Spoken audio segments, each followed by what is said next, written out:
मसीह का प्यारा वचन, ये है वचन। परमेश्वर के धन्य नाम की महिमा हो। प्रभात मनन के सूत्र 1985 में आप सभी का बहुत ही विनम्रता के साथ स्वागत करता हूँ। आइए आज के मनन के लिए हम पढ़ते हैं इब्रानी अध्याय 9 पद 22। सच तो यह है कि व्यवस्था के अनुसार प्राय सब वस्तुएं लहू के द्वारा शुद्ध की जाती हैं और बिना लहू बहाए पापों की क्षमा नहीं। बाइबल में मृत्यु और जीवन के अर्थ बहुत ही महत्वपूर्ण है। मृत्यु परमेश्वर से अलगाव और जीवन परमेश्वर के साथ संबंध को दर्शाता है। बाइबल इस बात को स्पष्ट करती है कि पाप का परिणाम मृत्यु अथवा परमेश्वर से दूरी है। उत्पत्ति 2:17, 3:22 से 24 तक। और वैसे ही बाइबल ये भी स्पष्ट करती है कि जीवन पाने का अर्थ परमेश्वर के साथ एक व्यक्तिगत संबंध में आना है। यूहन्ना 6:35 से 40 तक, अध्याय 10 पद 10, 11 और 28। मनुष्य इस संसार में सामना करने वाली सबसे बड़ी समस्या पाप है और पाप के परिणाम स्वरूप मनुष्य परमेश्वर से दूर है। इस संसार में परमेश्वर से दूर होकर जीवन बिताने वाला मनुष्य यदि परमेश्वर के साथ एक व्यक्तिगत संबंध के बिना दुनिया छोड़ता हो तो वह अनंत काल के लिए परमेश्वर से त्यागा जाता है,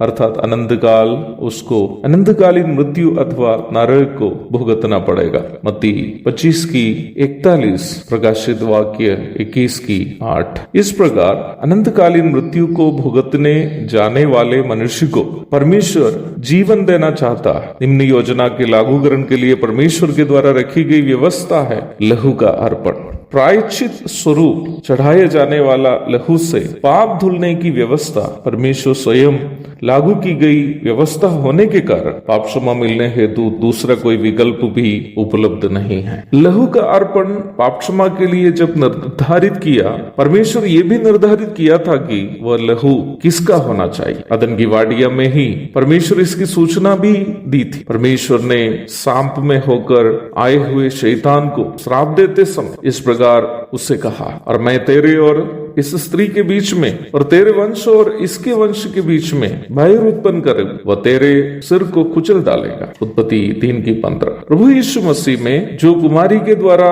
जगत में आया और शैतान को क्रूस पर हराया, निम्न भविष्यवाणी की पूर्ति हुई। अनेकों अन्य भविष्यद्वक्ताओं के द्वारा भी परमेश्वर ने इस बात को स्पष्ट किया था कि वो वास्तविक लहू जिसके द्वारा मानव जाति की पाप क्षमा होगी प्रभु यीशु मसीह का ही होना चाहिए। वचन संहिता 22वां अध्याय, यशायाह का 53वां अध्याय इत्यादि में अन्य कई आयतों में निम्न सच्चाई को बहुत ही स्पष्ट तरीके से बताई गई है। धर्म, मजहब इत्यादि अनेक हो सकते हैं। अलग अलग धर्मों एवं मजहबों में भलाई बुराई दोनों हो भी सकते हैं, परंतु अवश्य ध्यान रखिए प्यारो, पाप क्षमा केवल और केवल प्रभु यीशु मसीह के लहू में ही उपलब्ध है। आपके और मेरे पापों को केवल और केवल सिर्फ और सिर्फ प्रभु यीशु मसीह का लहू के अलावा कोई भी अन्य वस्तु कभी साफ नहीं कर सकता है। एक और शुभ दिन की धन्य कामनाओं के साथ आज का मनन में यहाँ समाप्त करता हूँ। परमेश्वर को धन्यवाद देता हूँ कि उसने अपने पुत्र यीशु मसीह को जगत में भेजा और हमारे पाप धुलने के लिए अपने इकलौता पुत्र का लहू